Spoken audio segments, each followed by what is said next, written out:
The prophet Yechezk'el, chapter 1.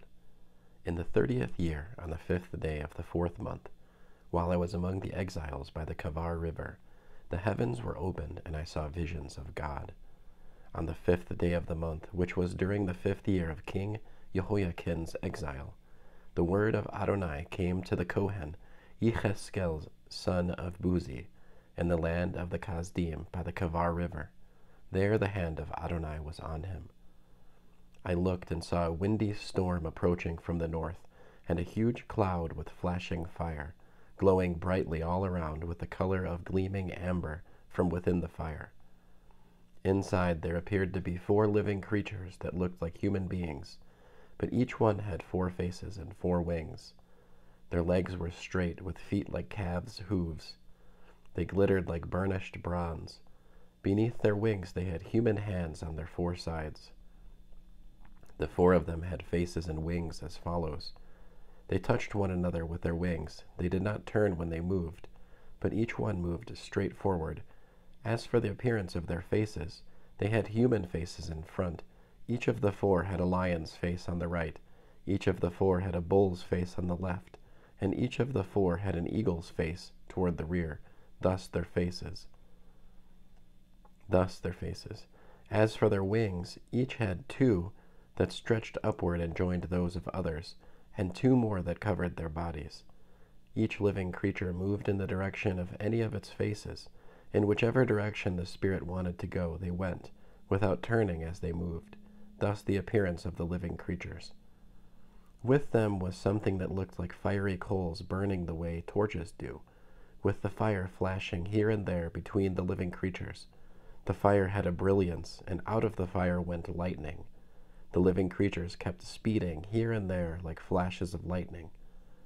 As I gazed at the living creatures, I saw wheels on the ground, one next to each of the 4-faced living creatures. All 4 wheels looked the same. Their inner parts gleamed like beryl, and their structure seemed to be that of a wheel inside a wheel. When they moved, they could go in any of the 4 directions without turning as they moved. Their rims were tall and fearsome, because the rims of all 4 were full of eyes all around.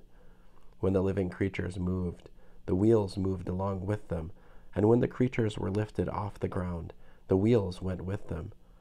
Wherever the Spirit was to go, they went, in the direction the Spirit wanted to go.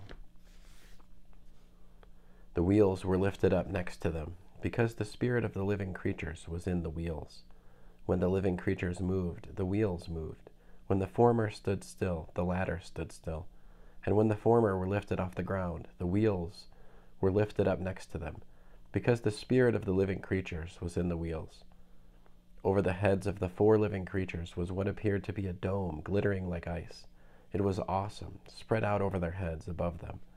Under the dome each had a pair of wings spread out straight toward those of others, and each had a pair which covered his body. I heard the sound of their wings when they moved. It was like the sound of rushing water, like the voice of Shaddai, like the noise of a tumultuous crowd or army. When they stopped, they lowered their wings. Whenever there was a sound from above the dome over their heads, they stopped and lowered their wings. Above the dome that was over their heads was something like a throne that looked like a sapphire. On it, above it, was what appeared to be a person. I saw what appeared like gleaming, amber-colored fire radiating from what appeared to be his waist upward. Downward from what appeared to be his waist, I saw what looked like fire, giving a brilliant light all around him. This brilliance around him looked like a rainbow in a cloud on a rainy day. This was how the appearance of the glory of Adonai looked. When I saw it, I fell on my face, and I heard the voice of someone speaking. End of Ezekiel chapter 1.